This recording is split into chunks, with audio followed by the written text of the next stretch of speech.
Zielinski with the corner. Szczesny stayed at home, and it's in by Koulibaly.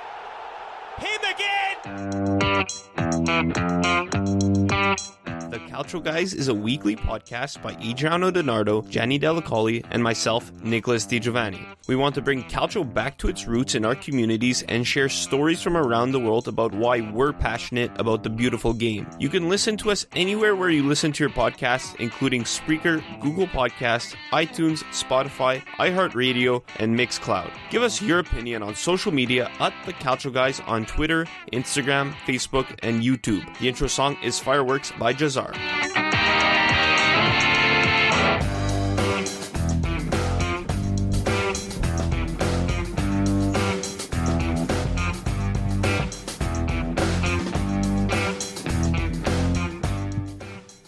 Busy day for the Calcio Guys. Adriano Donardo, Gianni Delacoli, and Nicholas Di Giovanni. We just, earlier today, we're Wednesday, September 15th, earlier we had the interview with Kelly Kiviato. That episode's going to come out next week, because this week we have our guest, Steve Sciavillo from Chiesa di Totti. We're going to have him on later to talk Roma. Yeah. So we had a little two guests pretty much book at the same time, didn't want to say no to either. So here we are, pretty much second episode of the day. How are you guys doing? I'm doing pretty good. I'm excited for Steve to come on. He's been a guest that I hope to be on as soon as possible, and happy he's coming on. Yeah, it's good. It's good to be busy. Like you said, Nick, it's been a busy day for us at the Calcio Guys headquarters, I guess you could say, and just happy to talk Calcio, and it's excited for our second guest of the day. So we have we had a couple of good games this past weekend. Serie A match day 3. I think the most exciting one was the Roma Sassuolo game. We'll talk about that with Steve. One of the big ones was Napoli Juventus. My team versus your team, Gianni. I mean, in typical Napoli Juve fashion, it doesn't go without its pre-game headlines. Juve's without 8 players, through injury or through international break. And you could tell, honestly, in the game. They had a pretty good first half, I found. Their game plan coming out was just to defend, because they knew they weren't going to, without Dybala and without Chiesa, they weren't going to attack. So just defend. They did that pretty well in the first half. Get lucky, get that goal from Morata on a bad play by Manolas.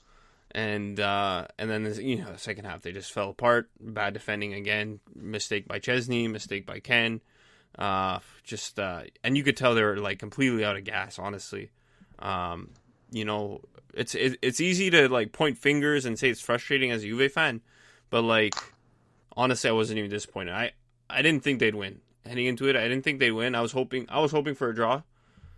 Considering their situation, just the fact alone that they're missing Chiesa and Dybala, that's your offense right there, not surprised at the loss. It sucks. 1 point in 3 games puts Juve in a bad spot in the league, but big game coming up against Milan. Middle of the table team Milan. Oh no, this is not 2017 anymore. So we'll see. Relegation side Juventus. Bottom of the table Juve. Milan. Yeah, top of the table Milan. What are you talking about? Why would anybody look forward to that game? I mean, it's Milan versus a relegation team. I mean, why is it a highlight? Oh shit! The job's already started.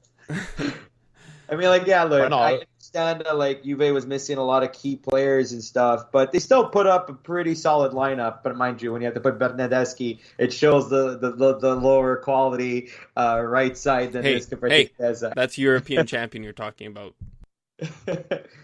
But, I can't disagree. I think Allegri's stance going into this game was pretty much hope for the draw, because given that Napoli, I guess you can, for more or less, we're at 90%. Strength, more or less. You could say, okay, well, they're going to come out guns blazing, so let's hold up the fort. And they did, and props to Morata. He capitalized on the Manolas mistake. That was really good by him, actually, by going through the blind side of that, because I don't think Manolas had any idea that Morata was right there waiting for him to steal the ball. So, and when that happened, it's okay, great. You know what it felt like, Nicholas? I'm not sure if you remember, 4 or 5 years ago, I came over to watch Juve Napoli, and there was Dybala counterattack, and he gave the ball to Higuain to score in the last minute. And with the entire game was just Napoli dominating and Allegri just parking the bus till that last play. Yeah, was that, I forgot if that was the 2016? I think it was the end of the 2017 season. I have to look this up. Yeah, I think it was the end of the 20... So much Serie A in the past, pretty much since 2014, like, memory's just getting, spotty at this point. But it felt like something like that. And then, like, the Insigne Tiragia, beautiful save by Szczesny, Like, I know people are shitting on him, and I know people are giving him crap. And hey, I'm giving him crap too because I took him for Fanta Calcio, and he hasn't been doing well for me. But all in all, like, it was a very, very good shot. And if he didn't stretch and dive to save it, that was going top corner. So unfortunately, he couldn't get a good handle on it, and Politano was there to put it away, easy peasy. And then Keane, I think Keane was it was a memory lapse. I think he just. It's a boneheaded mistake. Like, why does a striker have to be in the box? You know what I mean? Like, I was listening to City I sit down, and they brought up a good point where it's like usually strikers supposed to be outside the box. Like, why should they? Like, why is Keane inside the box? And I think it was just Allegri's trying to really defend for the lead there. Like, he just wants to, defend for the tie. Like, he just really wants to make sure that it happens, but. Koulibaly and late minute wins versus Juve are always beautiful to see. I mean, look, it's shitty, but I'll take any W versus Juventus. I don't care when it comes to the end of the line. When it comes down the line, if this is the game that makes a difference for Scudetto, then I'm taking it. I don't care.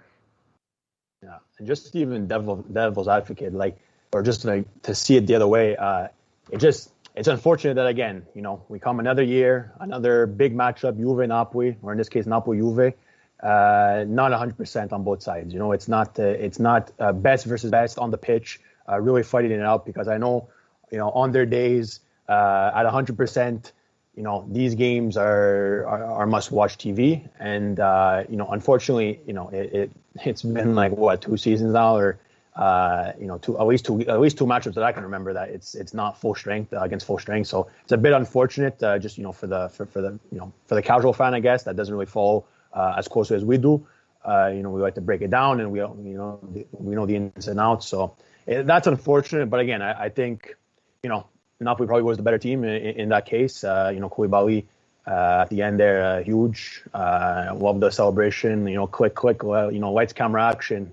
Grabbing the cameraman's camera and taking pics of the fans at the Maradona, which I think is huge, right? So we haven't seen fans in a long time. So it's great to be back for the fans. So I don't know. I think Juve is in a bit of a tough situation. Again, it's still Juventus, so I think they'll definitely get out of it. And again, Milan on the weekend shouldn't take them lightly. This is still a top team, even though they're having started off strong. I just think, I don't know, Allegri a bit lost. I don't know. He hasn't gained a strong enough grip of everything, and kind of lost with his ideas and his tactics. So again, I guess it's unfortunate for Juventini, but Napoli fans were definitely happy over the weekend, and I think rightfully so, because alongside Roma and Milan, they're the 3 teams in the league that are undefeated, 3-0. So it's encouraging signs, but again, there's a lot of work to be done. And he's fed Insigne to curl it. Szczesny with the save, and what a finish from Politano!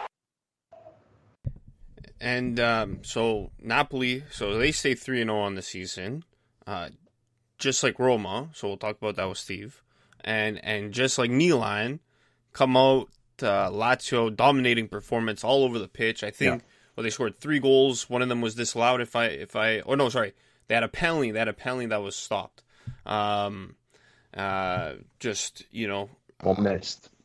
Missed rather. I think I think it's just a build up for Milan over these past years of just this group staying together. So you're happy from the weekend. Winning against Lazio. You go into Anfield today.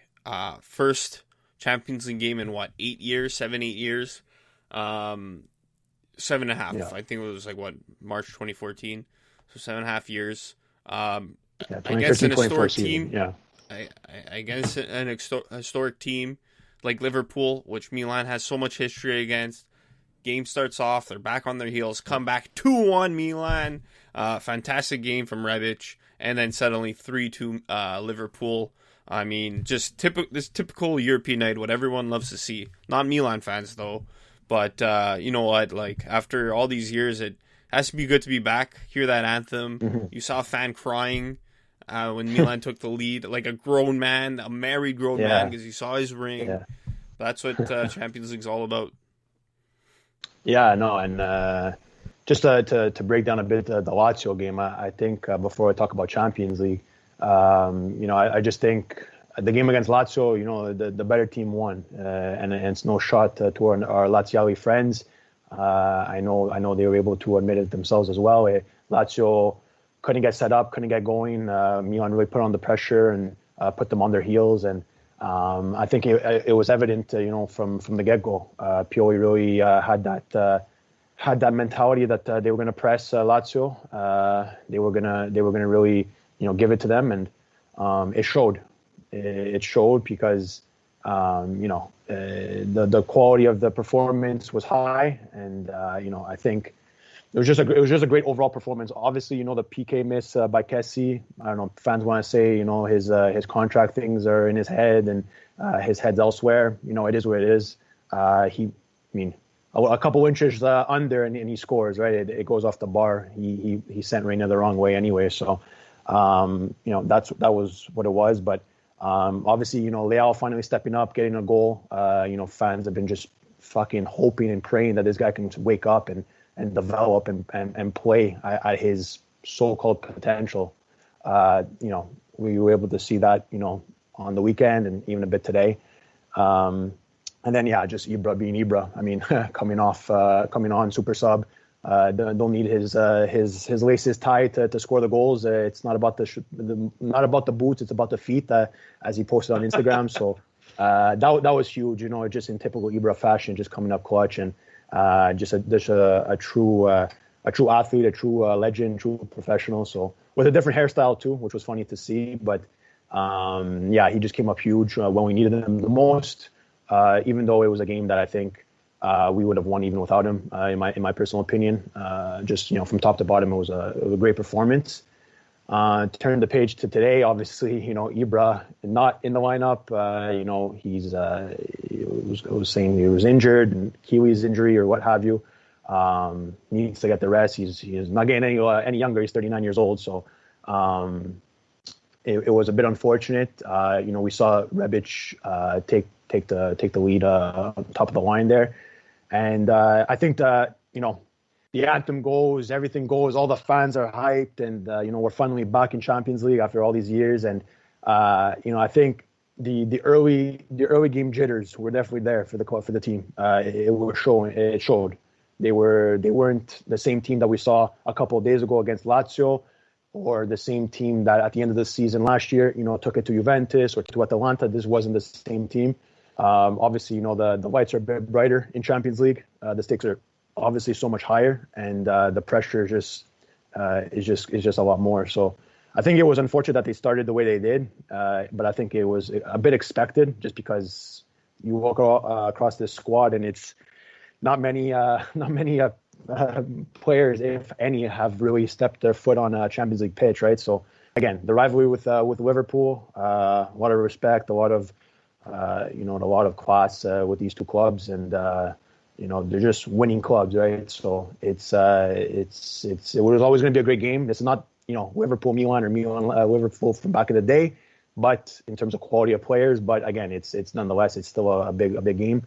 And I just loved the hunger to come back. They were really on the back burner for a lot of the game. Right before halftime, get those two big goals. Like, I screamed like crazy for the Rebic goal, and then I blink, and then Brahim Diaz scores, and we're up to 2-1. So I think coming off from the halftime, that early goal that obviously he was on Salah, but I think they were a bit mixed communication. I don't think Magnan thought he was on, so didn't really come to the ball. But again, Iron Mike Magnan saving the penalty on Salah earlier in the game gave us a chance to really maybe steal a point, steal all three. It was definitely possible.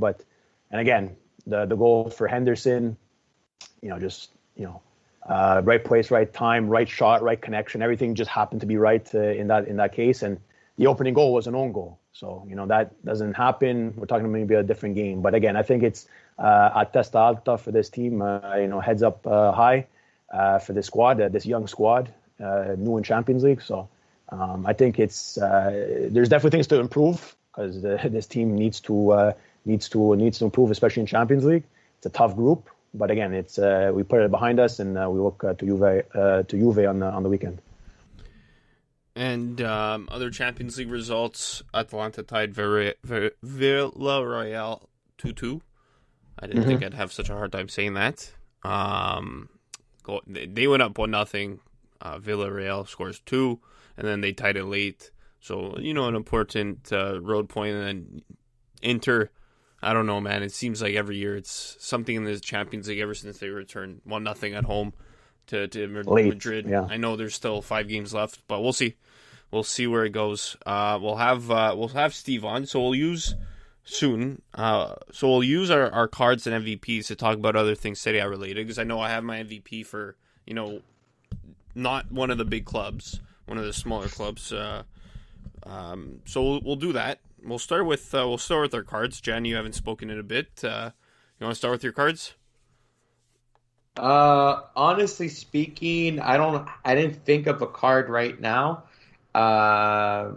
Actually didn't prep ahead of time, so come back to me while I just scratch my brain for one. Okay. Actually, sorry about that. I'll Nick, take it away. All right, I'll give it to one of the bottom teams, Chesney from Juventus. I don't know if you guys heard about them. One of the bottom teams. At least, wait, he finally woke up. This guy finally woke up. Took all fucking time. Money.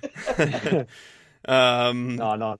Again, just that rebound. Like I see the Tiragiet. My first reaction, like, oh shit, he's getting over there, and it was a nice stop. And then it's like, just tip it out. What's he trying to do? Palm it back into play or whatever the heck he did is just awful. Then okay, sure, Rabiot should have done a better job on Politano, but it wasn't a good play at all. It seems like in Serie A, Juventus has allowed 5 goals, and it seems like Chesney's made a mistake on 3 of them. You could argue even like 4. One of the goal against Empoli. It's just, I don't know. I don't understand how he got a clean sheet against Malmo in the Champions League. I mean, he's probably going to walk into the management's office now and ask for a raise.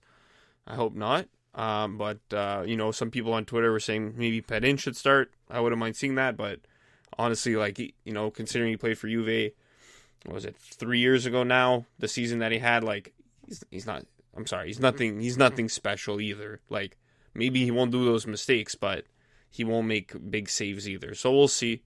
We'll see if Chesney could bounce back, but he's got my red card again.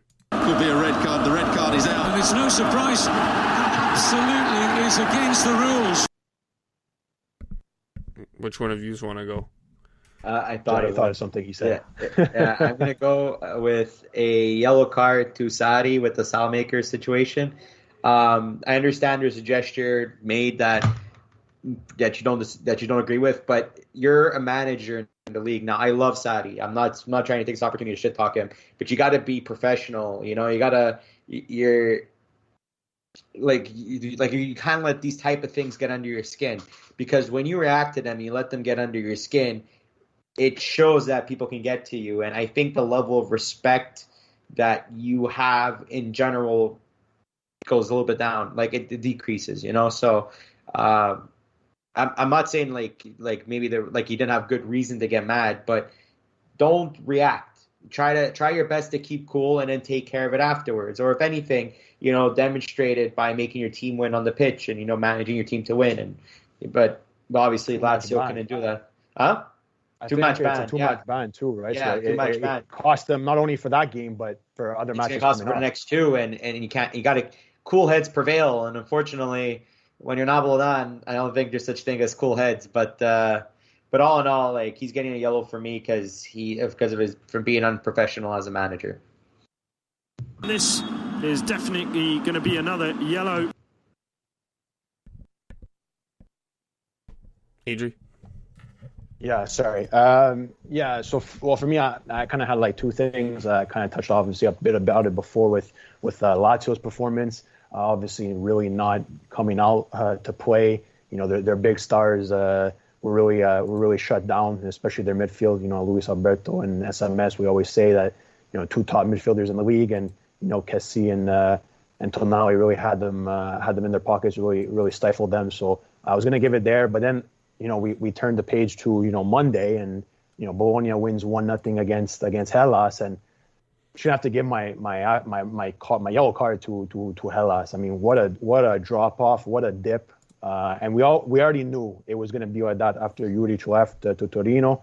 You know, he really, you know, set the standard there with Hellas, and you know, just, you know, Di Francesco being there. I had said it, and I think we had said it earlier in our one of our opening shows of this season, that, you know, Hellas isn't going to be the same team that we saw, you know, last season into the season before that. So just, you know, losing 1-0, Di Francesco saying that, I think he had his quote, I don't have it in front of me, but he was like, it wasn't all that bad, and then the next day he gets sacked, and you know, again, Hellas has to start over from scratch, and this goes from losing Juric to sacking Di Francesco to now I think they signed, they brought Igor Tudor, I think it was, to the club. So again, another reinvention over there at Hellas, and just their performances as of late, to at least open the season, haven't been anywhere near what they were. So it's definitely a yellow card for me over there. It's a late challenge, surely maybe the first yellow of the match. Guys, I forget, when we did the season preview, did we do which coach would get fired first? Because I remember we did it last year. I forget if we did We didn't do it this year. We didn't do it this year. Damn it. So we're already late to the party because it's 3 games in and there's 2 coaches fired. I wouldn't have given it to either, though. Yeah, I didn't think Di Francesco was going to go that soon. Well, maybe not as soon. You're right. I didn't think it was Sempucci that got fired from Cagliari. Oh yeah, and they're bringing in Watch Mazzari over there. Yeah, he's going to be the next coach to get fired. I don't know. It's tough, but I would have had Di Francesco in the realms of, if not the first, one of the first, just because even him as a manager, we've seen guys like, yeah.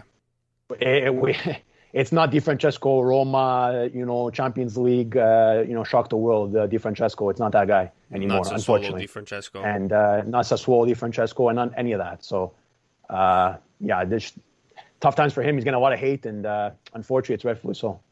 If I would have predicted at the beginning of the season, I would have said either D'Aversa from Sampdoria or Thiago Motta from Spezia to get fired first. I wouldn't be surprised if Motta's the next one.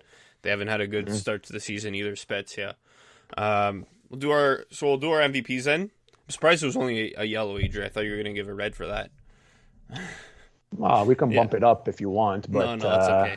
I don't know. Just I didn't want to, you know, yellow kits, yellow card. Maybe, you know, it coincides. So whatever.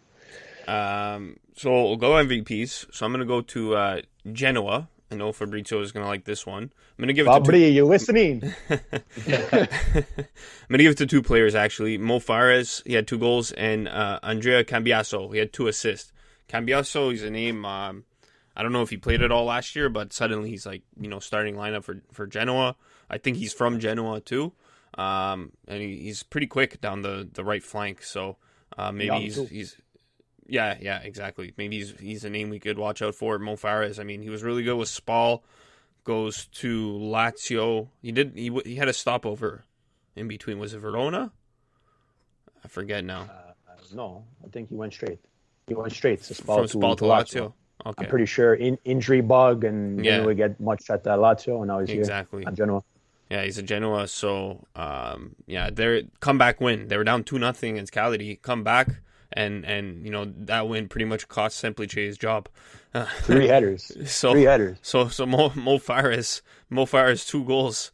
He cost his former coach Semplice from Spal his job. And those guys are my MVP. Left-footed cross again, and it's 3-2 Genoa. That man again, Mohamed Fares, gets his double. So he played. He started in Verona and then went to Spal, and then Lazio. Okay, and now in Genoa. And so I knew there was Verona in there. Okay. Gianni? And it was all three header goals, by the way, guys. 3 headers. It was a destro and then 2 by Fades. So it was a crazy game. I mean, I really, really, really, really want to go with a homer pick. I really do. I really want to go with Koulibaly as my MVP of the week. But I'm going to give it to Vlahovic at Fiorentina. Obviously, I know there are penalties, but still, he got a brace. He's been obviously their key player, and if Fiorentina wants a chance at top 6 in Italy this year, he needs to be the guy to lead them to it. And so far, he's rising up to the occasion when they need him to, because as we can see, sometimes it's not the easiest thing to score a penalty shot, you know. So props to Vlahovic and Fiorentina for beating Atalanta. They're off to a bit of a shaky start to start the season, even in Champions. But obviously, Atalanta, they're going to tweak it out and they're going to figure it out. But he's getting my MVP of the week. And Idri? Yeah, so I mean, I was probably going to pick Vlahovic if Johnny didn't. I don't know. So guys to mention. Well, Venezia picks up their first win back in Serie A. I don't know if you guys had seen that. They beat Empoli 2-1 over the weekend. Just a fantastic time for Venezia fans. Definitely got to give a shout out to Okereke. What an individual goal! Like took on all the men. Went pretty much at least half the field I saw. I didn't really catch the build-up play, but it was just a crazy individual run to win the game at the end there, 2-1. Wanted to give also a shout. I know he's Interista, but whatever. Di Marco, probably goal of the weekend on that free kick, really pinning in the corner. Interisti, I had heart for him. Gets to play for the team that he supports and loves, and puts on a great performance and in a position that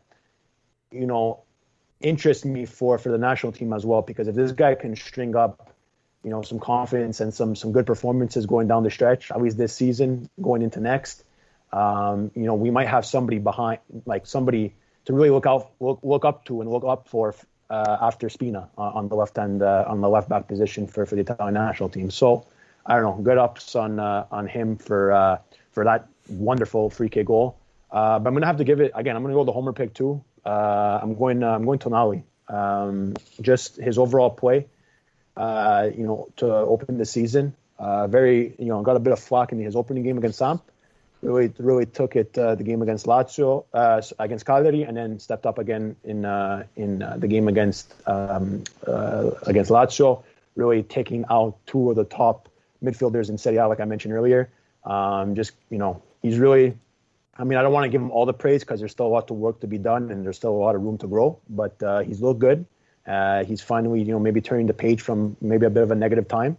And again, he's shaping up to be a good midfielder that can be trusted. In Serie A and in Champions League. We saw him on the Champions League pitch today against Liverpool. So again, these experiences are only going to help him, and just his recent run of form. And I even saw Cassano on Bobo TV praise him. So that's take it as you will, because he has some crazy takes on that podcast. But I don't know. For me, Tonali just doesn't show up on the score sheet, but just the work off behind the scenes that kind of goes unnoticed sometimes. That trying to bring to light, and he's a fantastic player. So MVP to Tonali for me. So we'll have Steve on. I just saw an interesting quote on Twitter. I know we talked about this before. I'll just read it quickly before we have Steve on. It's from Joey Saputo. It was from an interview in June 2020. So we know he owns both Bologna and Montreal Impact, CF Montreal. Les Flocons. Yeah, and the question was, what's the difference between soccer in Canada and Italy? So I'm going to translate it. It's in French, but he says the mentality isn't the same in America, in North America. Here, when you lose a match or play bad, the players don't have any pressure. They don't live the same experience at that level that we have in Europe. In my opinion, it has to change if we want soccer to develop here. You need to feel that pressure from the journalists and the fans on Monday and on Tribune Téléphonique. I don't know what that means. I guess radio stations. It pushes you to play better, but we're not here yet in North America, and that's a crazy quote from the owner of the Impact. Just to put it out there, I know we've talked exactly about that, the culture, but it makes sense in Italy. It's kind of the truth, right? I mean, it's the same thing here for hockey. I mean, like imagine, like I'd say the culture here for soccer in Europe is identical to the culture of hockey here, where it's like if the hockey team doesn't succeed. I mean, I wouldn't say people have the pitchforks and stuff, but I mean, we have seen riots in Canadian cities when the team loses or wins. So yeah, but it's a different type of riot. It's just because of big crowds. No, I personally think nothing beats the soccer mentality in Europe. Like fans show up to the training grounds. I'm not saying it's better. It's night and day, though, guys. Yeah, guys, it's night and day. Like we've seen it firsthand. We got earlier today to like me and Nick opened the show with. We got to speak to Kelly Chiavaro, and she's from here, kind of got a taste of the culture here and culture in Italy, and it's just night and day, guys. It's two different things. It's a mentality there. They eat, sleep, shit culture. Over here, it's not the same. So again, I know Saputo. Is a bit of a hated man these days. He's not really liked too much, especially with the whole, was it the Section 132 for the Impact there, or CF Montreal, sorry. But to ban those fans, which is unfortunate, and again, not as present as he maybe should be with Bologna.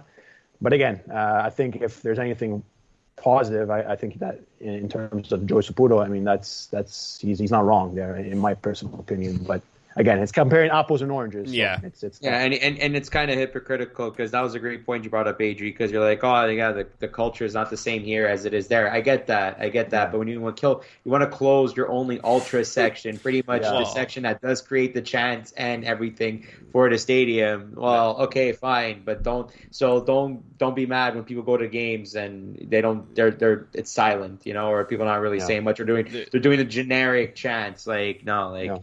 But I never said it was the same or it was close. I never said. I'm just saying, like, the pressure. In terms of pressure, I think I could talk on the behalf of Montreal. Like I said, that's why I brought up hockey, because like the players in the media are getting scrutinized if the hockey players don't deliver or they don't do well. Like I'm talking about in terms of pressure. Now, obviously, in terms of how people go to games and how the life is like in a hockey stadium, in a hockey arena compared to a soccer stadium. Obviously, it's night and day, because the biggest one in Montreal, the biggest hockey arena is Montreal with 21,000, versus regular stadiums in Italy are like, what, 50 to 60K? Probably 40, like some of them.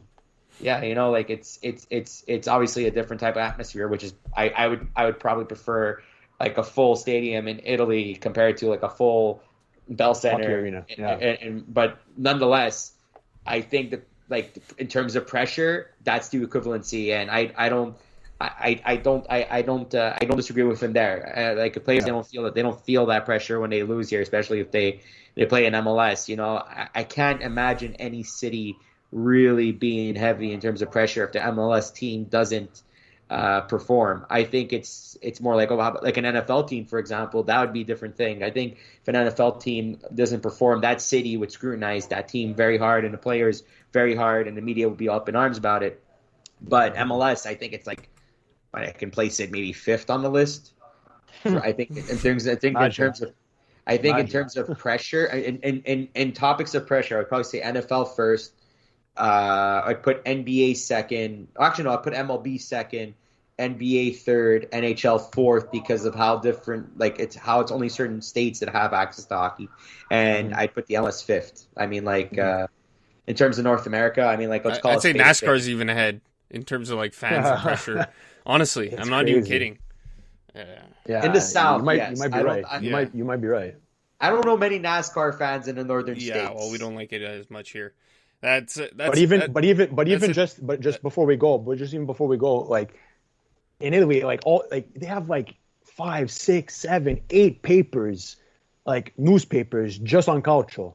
and you're gonna be written. If you do bad, you're gonna be written on all the Gazzetas, all the Corriere, everything, and you're gonna see it. Even though you want to, take your eye away from it. There's no other. I don't know if there's any other sport that has as many to that level, and it's constantly in the news. So I think that goes also, into the players' mindsets. We can have a whole episode dedicated to fan culture. But coming up, Steve Sciavillo from Chiesa di Totti. In this second half, much improved to that in the first, and El Shaarawy could finish it, and he does. The 91st minute, El Shaarawy wins the game, and AS Roma, with what will be the third victory from 3. The unbeaten record continues.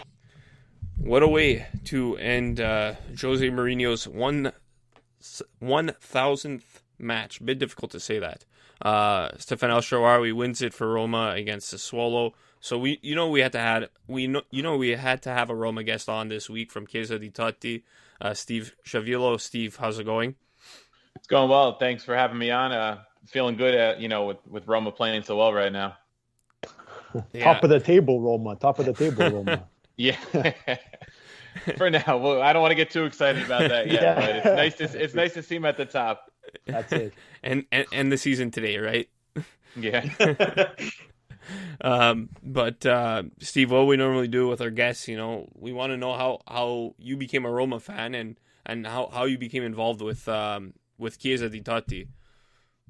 Yeah, so I became a Roma fan back in the mid-2000s when I first really started getting into Calcio. I started with the Italian national team, probably in the early 2000s, and then started getting into the league. And, Totti was my favorite player. I always liked the city of Rome, and I kind of just gravitated toward Roma naturally because of that. And then, I just fell in love with Roma through all the ups and downs, lots of downs in my time since I haven't seen a Scudetto yet. But, yeah, that's how I got involved with Roma. And then Chiesa di Totti, I've always been interested in like sports writing and podcasting and stuff, ever since I was younger, but never really did it much. And I started my own blog a little bit and felt, kind of crossed the paths with Chiesa di Totti, and they were looking for writers about 3-4 years ago. And that's kind of how I hooked up with the site. And I've been busy with it ever since. And it's a fun way to pursue like your dream without it being your profession and get to talk about your favorite team. So I enjoy it. Nice. So Totti was the man for your cultural fandom. Yeah, but then eventually De Rossi became my favorite afterwards. Yeah, that's okay. 2 Roman boy is good. It's a good selection. Yeah. So you've joined them towards like the later half of the early 2000s to like the mid. So you saw them like always become like a bridesmaid to Inter and stuff throughout those years and stuff. And but. Do you think maybe I know we're jumping ahead, but because last time I saw it, I was 8 years old. So obviously you didn't get a chance to see a Scudetto, as you said before. Do you think maybe this year things might be different so far? How you feeling? Or do you think maybe we still need to temper expectations a bit? Yeah, I'm still tempering expectations a bit. My expectation, right now would be top 4. Seeing the way the league is playing out, the way, teams are built, Juve's built not as strong as they were in the past. I think they're, more vulnerable than they were. Inter lost some players. So I think Roma top 4 is a realistic goal this year.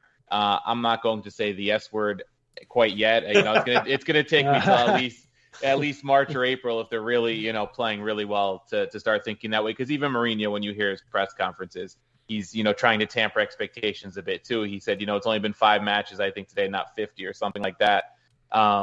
So he did say that the Conference League is a goal of his, which, it's not the Champions League or even the Europa League. But if he can just start to build up that winning mentality with maybe a title there would be an interesting way to start his tenure. But I think for Scudetto, more reinforcements might be needed, a little more time with Mourinho, a little more chemistry between some of the younger players. But I think the building blocks are there. I think the Friedkins are really starting to push in that direction where Roma hasn't been in a few years now in terms of top 4 and even longer in terms of the Scudetto.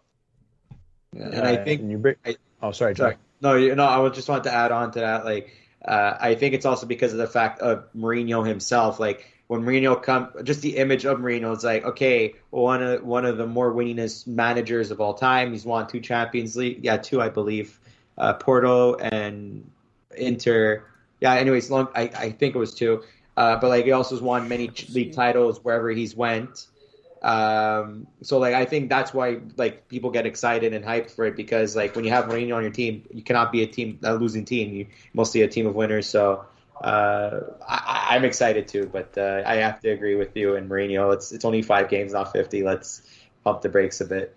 Yeah, I think you're right. I think it's just the Mourinho arrival, got everybody really hyped up to begin with, because nobody saw it coming. Nope. Nobody knew until it happened, and that's kind of become the Friedkin's trademark, I feel like, because nobody knew about Thiago Pinto, even though he's not Mourinho. Nobody knew that hiring was coming, and even the Tammy Abraham signing, I feel like, was kind of like came out of nowhere. So they operate pretty close to the vest, and I think that Mourinho hiring kind of was like, wow, and that brought a lot of attention to the club. And to me, so far for him, he seems a little more calmed down, I guess you could say, compared to his Premier League days, where things started going really awry with Tottenham, and even United wasn't his best spell. So I'm hoping that maybe he sees this a little bit as a new lease on life, and he plans on being here for at least the 3 years of his contract to really build something. No, and you kind of really took the words out of my mouth of the question I really even wanted to ask about, obviously Mourinho, the Friedkins, really going under the radar, not really being always in the news, kind of, ducking and dodging and being a bit sneaky, but, getting what they need. I just want to get maybe a bit more of your take on just the impact that Mourinho has, the Friedkins have had on this club, because, we saw with Pallotta and, previous managers, there was ups and then it went straight down and really roller coaster. It seems like they're on the right path. When you bring a profile, like you said, Steve, in Mourinho, a winner, like Johnny also mentioned, getting 1,000 games under his belt as a manager is nothing to snuff at. It's a great accomplishment, and obviously getting a win on his 1,000th game was huge as well. But just maybe a bit more of your take on this, maybe the stability that it seems to be having. Our boys at the Pizza Calcio ask, was Mourinho sent from God? I don't know. Maybe he just fell in your lap somehow. I don't know. But just your take on all that, Steve. Yeah, I think, Pallotta did a lot of good for Roma. He kind of brought them into the 21st century. But, he was a very boisterous character. He ran his mouth a little bit. In that regard, he did. I remember after the Champions League run, we're not selling Alisson. Then the summer came and then Alisson was gone. Yeah, for I think 75 or 80 million euros, it's hard to turn that kind of deal down, especially in Roma's financial situation. But don't say you're not selling them, under any terms unless, you really mean it.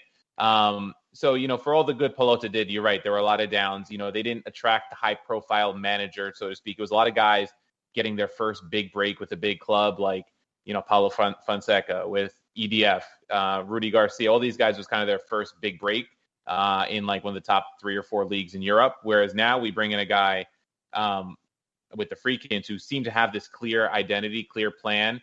That the winning mentality, they're injecting cash into the club when needed because the finances still aren't the best, especially after the pandemic. But it seems like they are running it much more business-like in order to get this plan in motion. And bringing in Mourinho, I think, has changed the whole mentality around the club.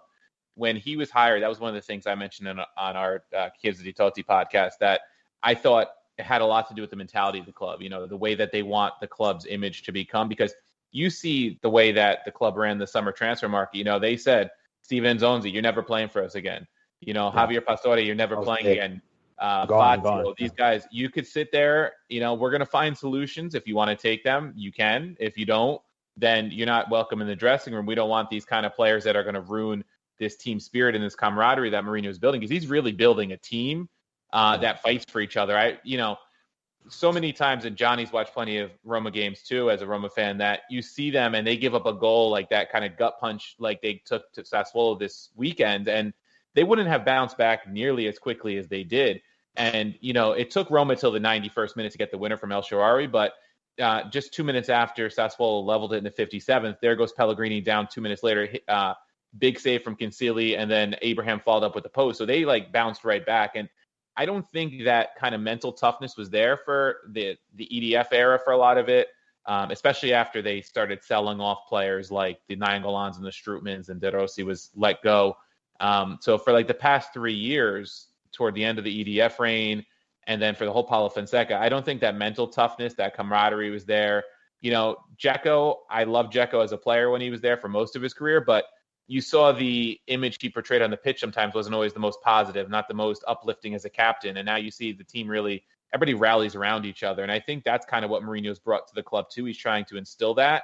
And I think that's a big part of it too, besides the ownership having that stable, image and influence. And I think it's all kind of gelling together nicely so far.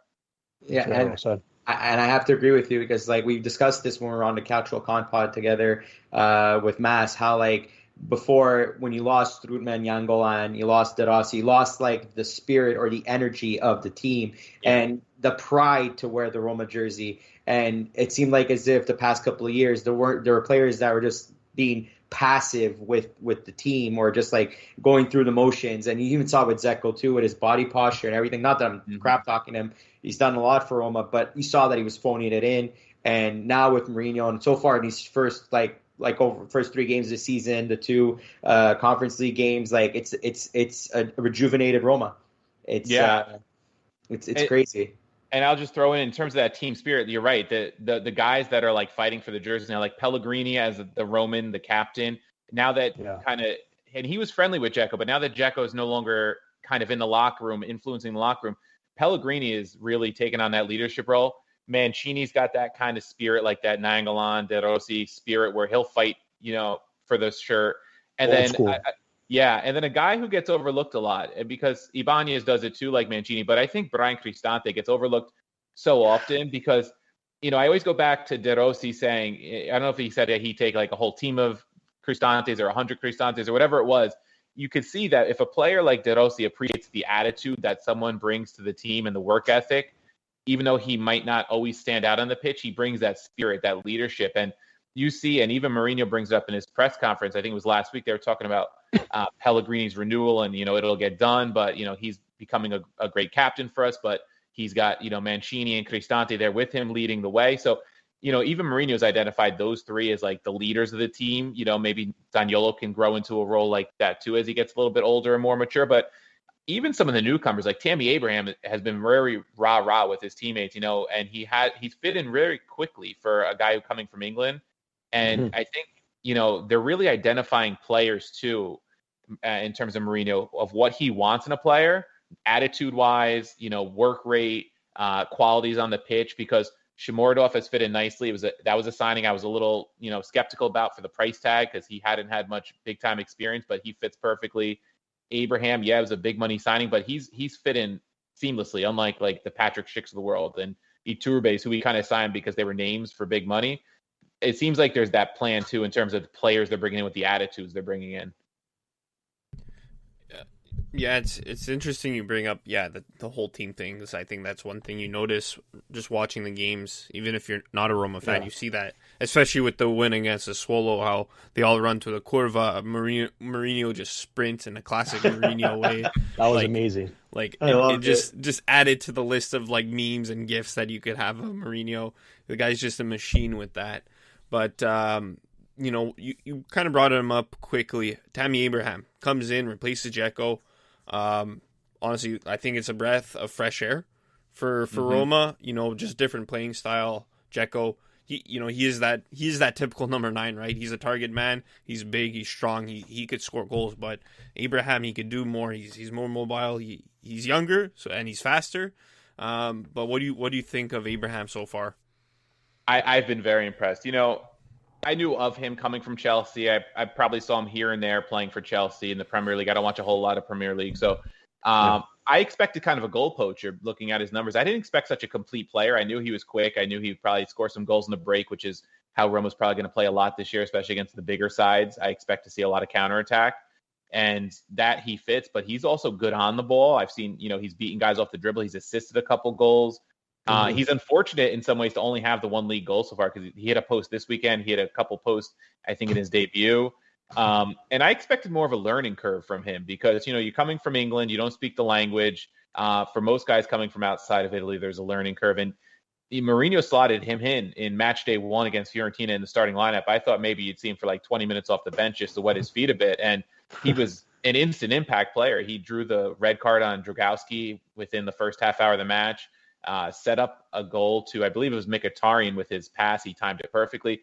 So overall, and like I mentioned before, his attitude seems right. He's bought into this Mourinho project. Whatever Mourinho said to him to get him over here, he's bought into it, and he's all in. And, you know, he didn't come here just because Chelsea didn't want him anymore. He went to a place where he felt like he fit, and I think he's starting to fit very well. And it is a breath of fresh air, like you said, because like Johnny said before, we don't want to trash talk Dzeko because the guy is, you know, Roma's third all-time leading goal scorer, I believe, over 100 goals. You can't hate on the production he had when he was here, but it was time to move on. And they replaced him with a guy who, you know, is more than able to replace Dzeko's goal scoring and then some, because he's still growing as a player. Yeah.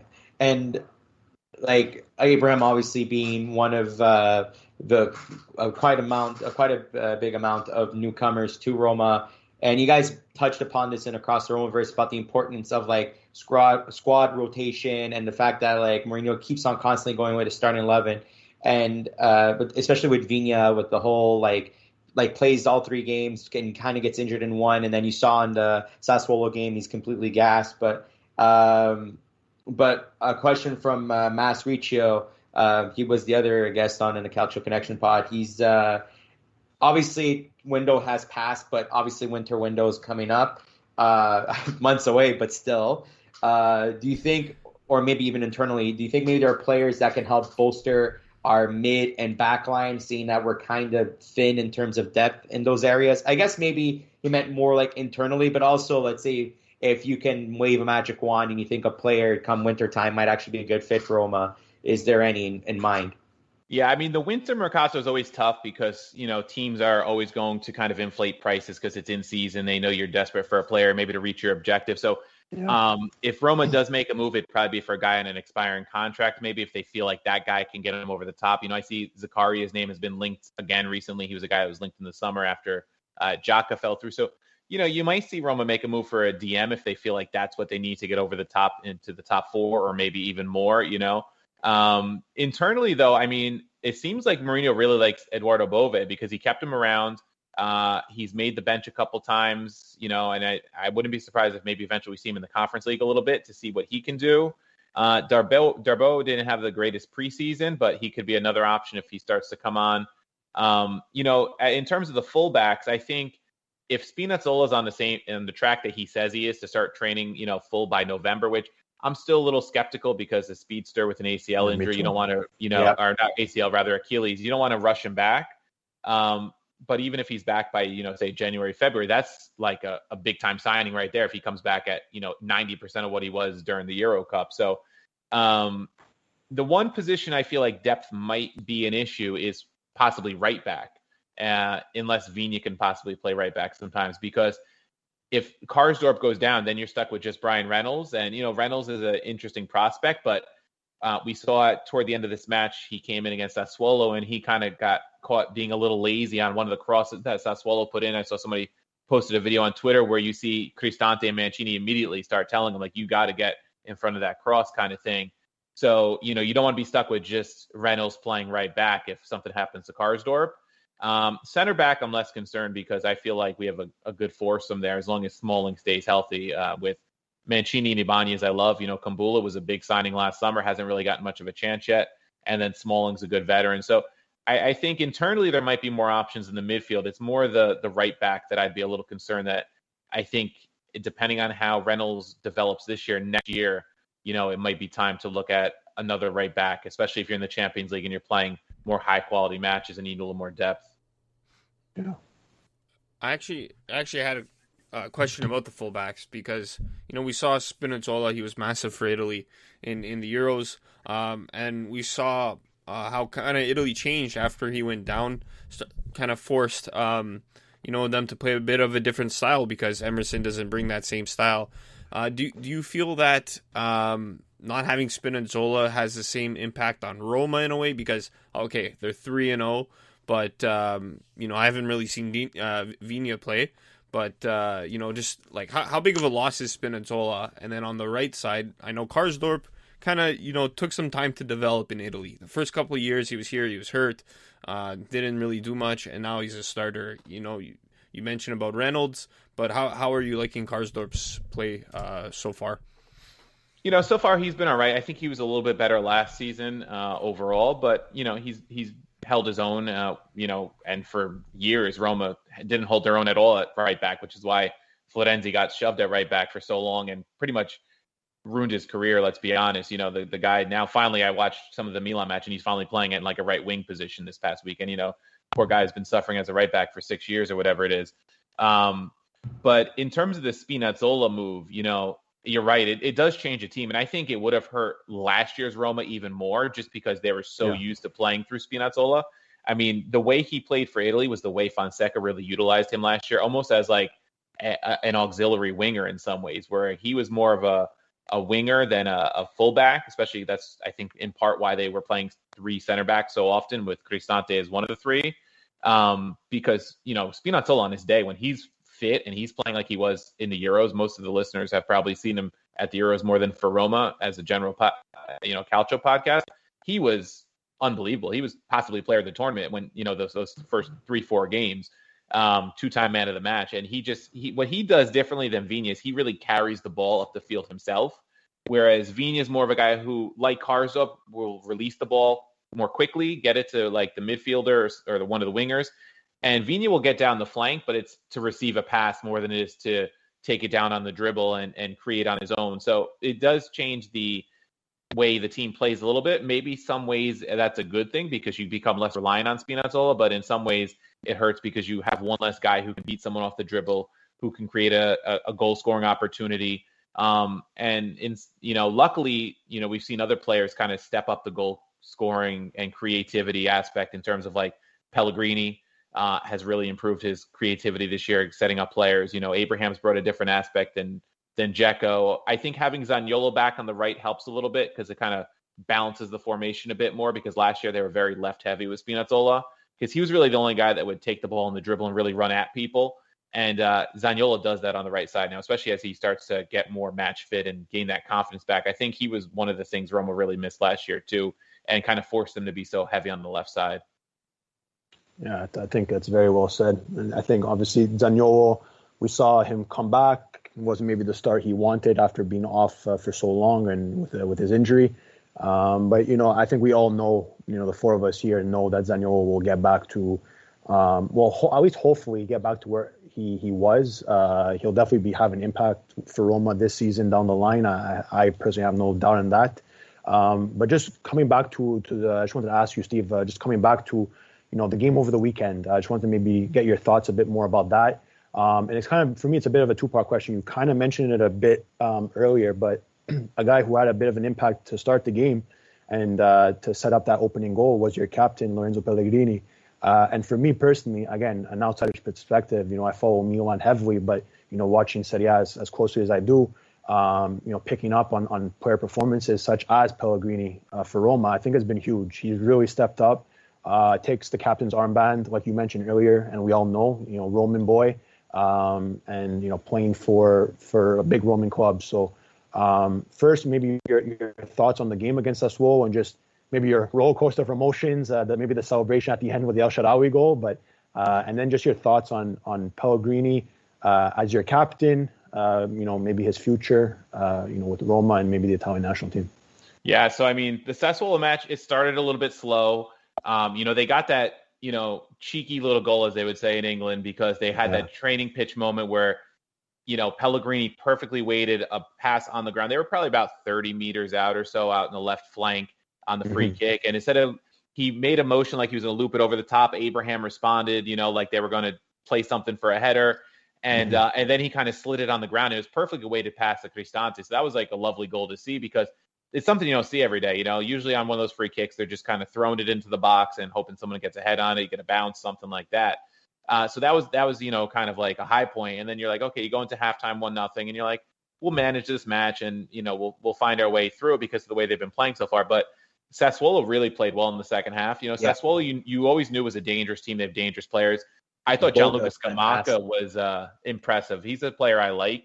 He made his Italy debut last week. I think he might be one of the strikers to keep an eye on for the national team, considering the characteristics he has. And he was a game changer, and he made things difficult. Jeremy Boga had a really good second half. He gave Roma fits because he's just so pacey that, Mancini's not a slow center back. He's not a speedster, but he blew by Mancini. He blew by Karsdorp, and he almost created a goal himself, and almost put Sassuolo up at points. And then, Sassuolo hit the post shortly before El Shaarawy's goal. So I never felt like they were definitely going to lose the match like I might have last year. Like last year, if Sassuolo ties that game and then you see the way Boga's playing and Scamacca and Berardi had a pretty good game, you figure they gave one up, especially because I think Rui Patricio came up big with a couple of those saves that maybe Paul Lopez or the Robin Olsens of the world of the past few years don't make. But maybe it's just because of the way Roma's playing, and Johnny maybe can weigh in too because he's a Roma supporter. But I felt a little more confident in them finding a result this week than usual that maybe I would have felt last season and the season before, when it felt like you give up that goal and you're doing no better than a draw in that match, and you possibly are losing it.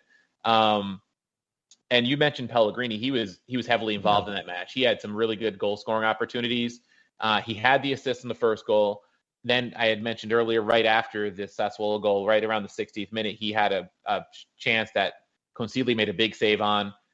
He had another one that the one poor decision he probably made. He probably could have laid it off to Tammy at the top of the box. He took the shot himself, and Vlad Kirikesh blocked it from Sassuolo. That was another good look he had. And then he had one that he just missed over the top of the goal. So he was heavily involved. But you mentioned, he's really taken his game to the next level this year.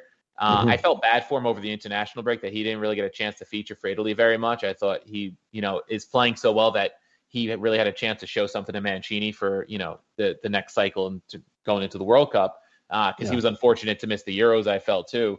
So I kind of felt bad for him in that way. But in another way, for Roma, he comes back a little bit fresher, a little bit healthier. And one of my co-hosts on Across the Roma versus Brandon, he said, he's oozing confidence right now. As cliche as it is, like you could just see he's playing in a different way than he's ever played before, because I've been a fan of his since he came back from his loan spells at Sassuolo, being, kind of the next Roman in line, that legacy the club has. But he had his ups and downs. He had one good season, then he kind of disappeared the second season under Di Francesco, and it's kind of been, he kind of rebounded last season after a couple so years, and now he's just been so good. He's setting up goal scoring opportunities for the team. He seems more confident shooting on goal, which, when he was at Sassuolo, he was chipping in 7-8 goals a season, which he wasn't doing at Roma as much. He's been more of an assist man. And, the leadership we mentioned, he's taking a more vocal role on the pitch, really taking charge. Last year, he started putting a little more of a foot in defensively, which was nice to see, because earlier in his career, he was kind of one of those attacking, creative players that would kind of not put in the best effort on defense all the time, or, it was kind of half-hearted. And now he's doing those kind of things. And also the thing I noticed this weekend, which I didn't really never ever notice before with him, his feet in tight spaces are a lot better than I ever realized. He had a couple little plays in transition and dribbling where he made it tough on the defense. So, I mean, it's kind of all coming together for him now. I think he's 26 now, so he's kind of coming into the prime of his career, and I think he's really feeling that.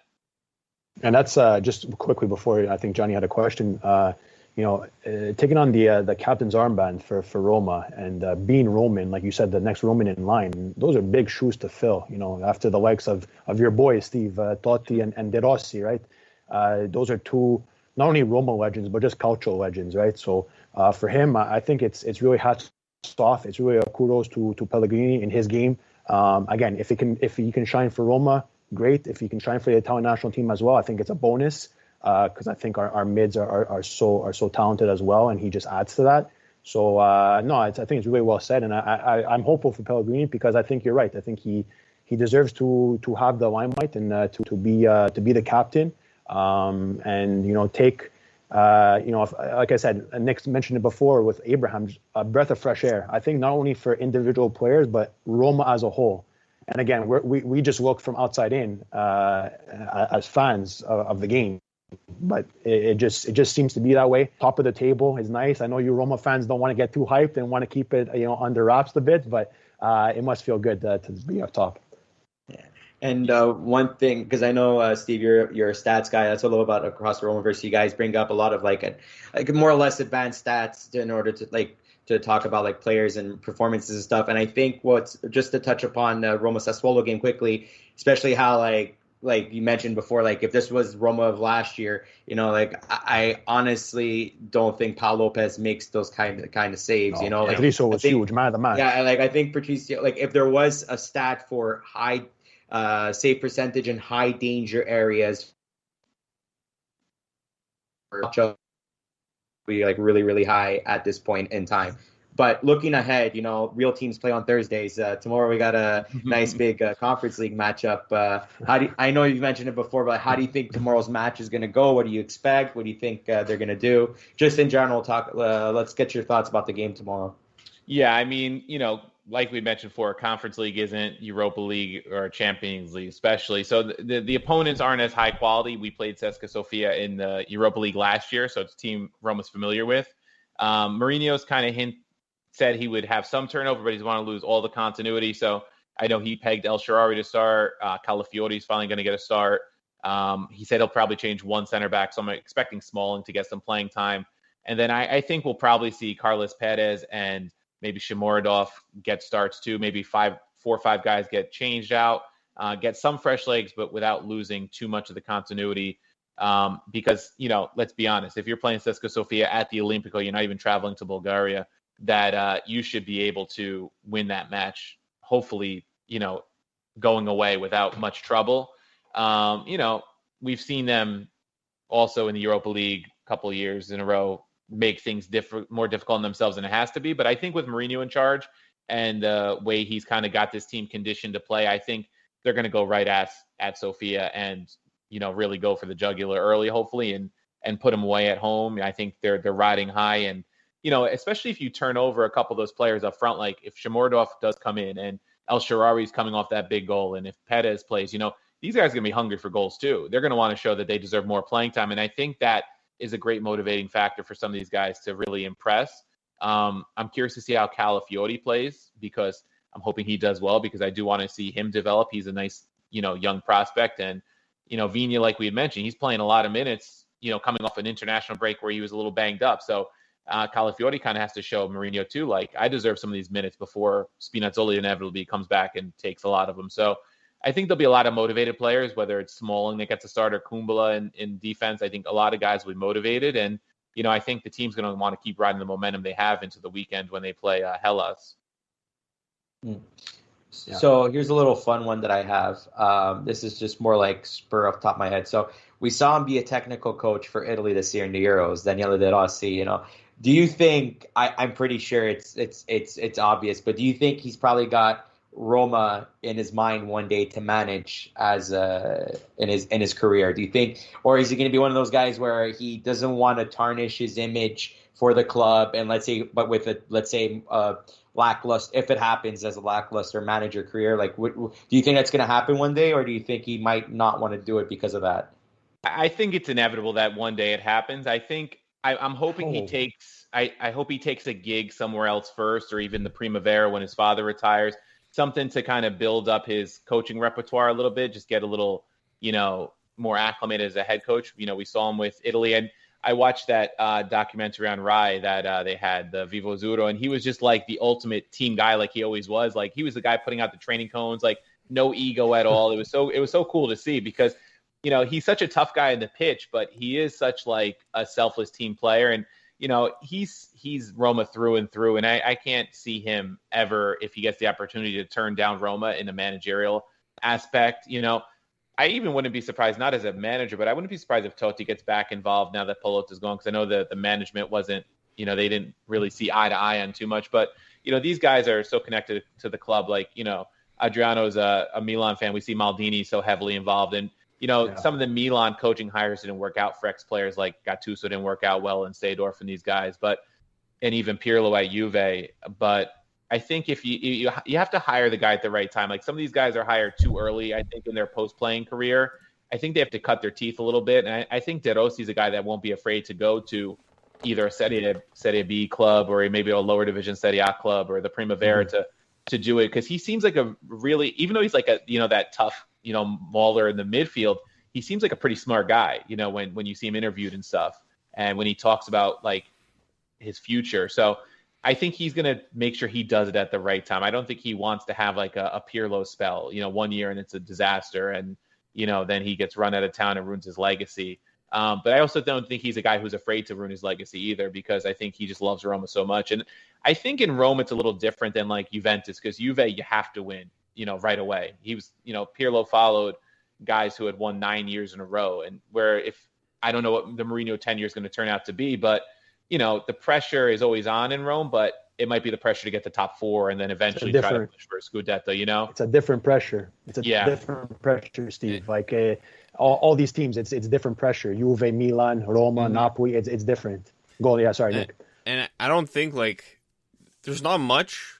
It has to take a lot for De Rossi to ruin his reputation in Rome. He made his career in life there as a player.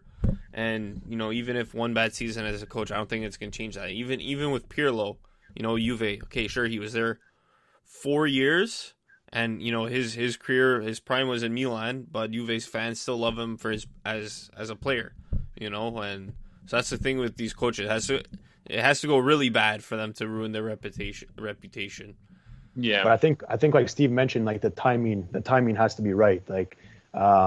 Milan has been so made it a habit of kind of burning their legends a bit, and it's a bit tough to swallow. Obviously, you still love the player. I mean, yeah, okay, what they did on the pitch is outweighs what they might have done on the touchline, but in terms of maybe your memories, but I think just the timing. I think you're right, Steve, is right. Needs to be right. Sorry, for things to work out, but. What a scene it would be. And I remember I think we had brought this up with other Roma guys. I think if it was Gigio from Roma Cup Philadelphia, or even when we had Mas Richo on, in terms of, getting the legends back, within the club. It was so unfortunate for me. Again, our generation, the De Rossis, the Tottis of the world, were huge for us growing up. So, kind of seeing those guys get the boot a bit and kind of get, push out of this, especially Totti for me, it was the first one, with the whole Pawata, shit that happened, right? It was just crazy to see. And, hopefully we would love to see Totti come back. I think De Rossi is obviously another name.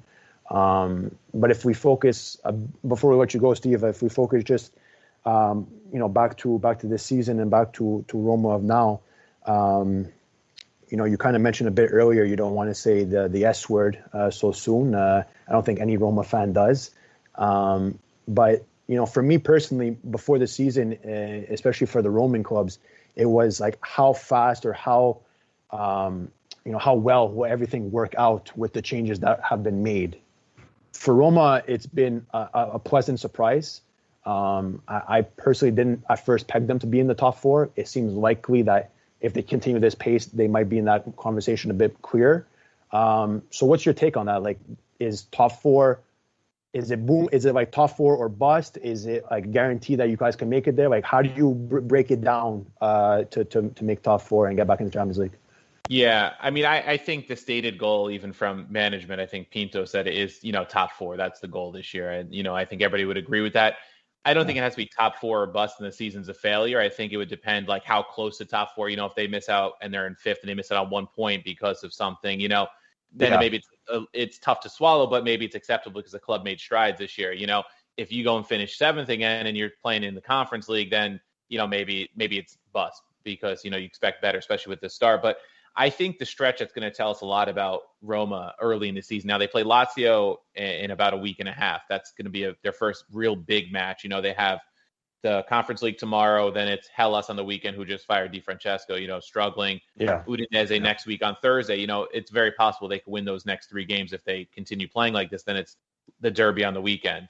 So that'll be the first big one. But then I was looking ahead at the calendar, and, October is when we're really going to see how good this team is. Because in 3 consecutive weekends, they have Juve away, I believe it's Napoli home and Milan away, with midweek matches mixed in, whether it's Conference League or another Serie A match. So I think depending on how they get through that stretch, by the time Halloween comes, we'll know what this team's all about, how much improvements they've made. Are these early season wins flukes, or, maybe they're just not up to the competition level of the bigger clubs, or especially because it's 3 in a row, bang, bang, bang, with midweek matches where you're going to have to manage those players and continue. Mourinho is the ultimate, mind manager where he'll get his players' heads in the right place, I want to say, but you also got to keep them physically right, which is going to be tough in that tough stretch. So, right now, Juve is not playing great. In another month, Juve might have turned things around under Allegri. Milan, we see, is looking very strong. Napoli is looking very strong. So end of October is when I'll really start to get a good feel for this team, I think. And, they're always liable come January to start, falling apart, which has happened before. Hopefully it doesn't happen this year if they can continue to play well.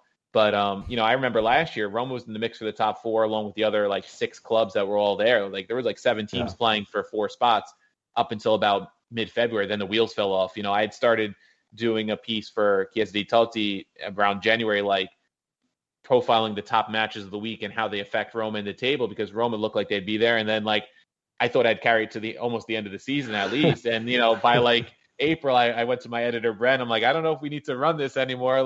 It's just, because now Roma's chances of making the top 4, according to 538 are 0.01%, So I think, though, by the end of October, I think it will tell us a lot. But I expect them to stay in the mix, through and through this year. Whether they finish top 4 or not will depend on a lot of things, injuries. Do they make a splash in the winter mercato if they think they're one player away, things like that.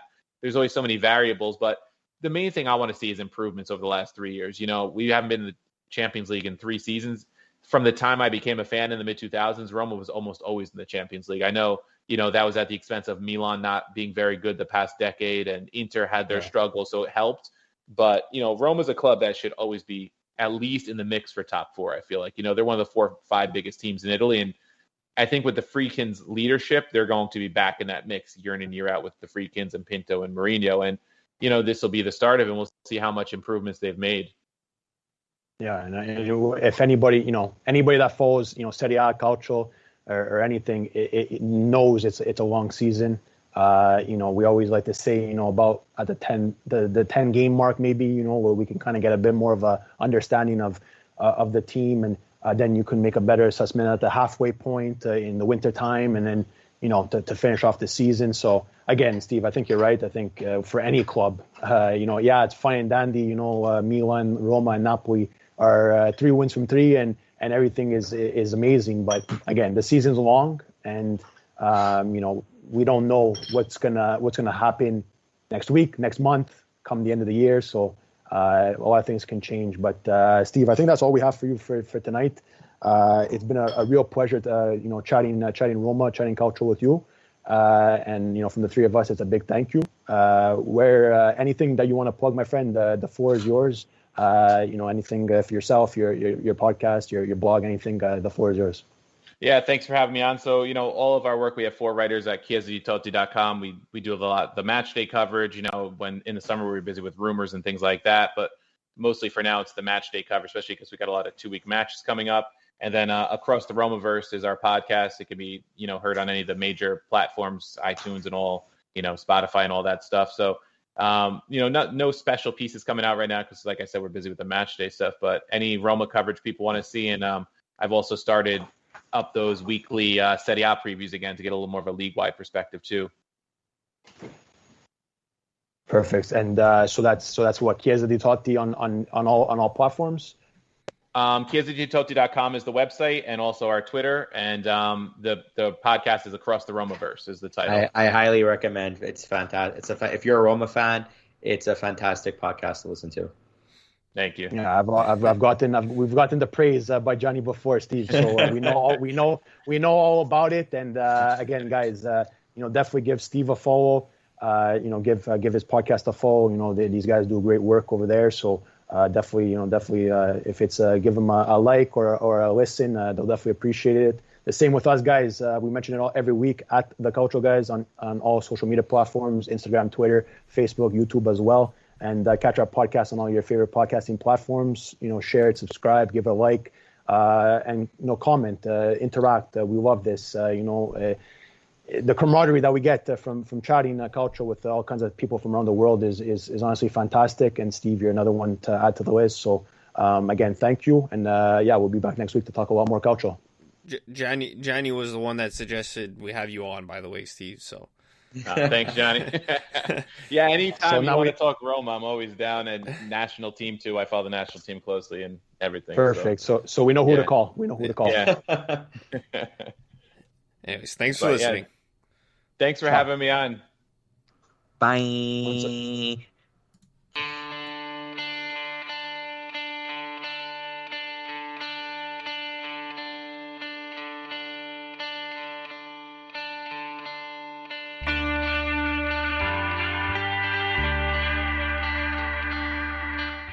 The Calcio Guys is a weekly podcast by Adriano Donardo, Gianni Della Colli, and myself, Nicholas Di Giovanni. We want to bring Calcio back to its roots in our communities and share stories from around the world about why we're passionate about the beautiful game. You can listen to us anywhere where you listen to your podcasts, including Spreaker, Google Podcasts, iTunes, Spotify, iHeart Radio, and Mixcloud. Give us your opinion on social media at The Calcio Guys on Twitter, Instagram, Facebook, and YouTube. The outro song is The Last Ones by Jazar.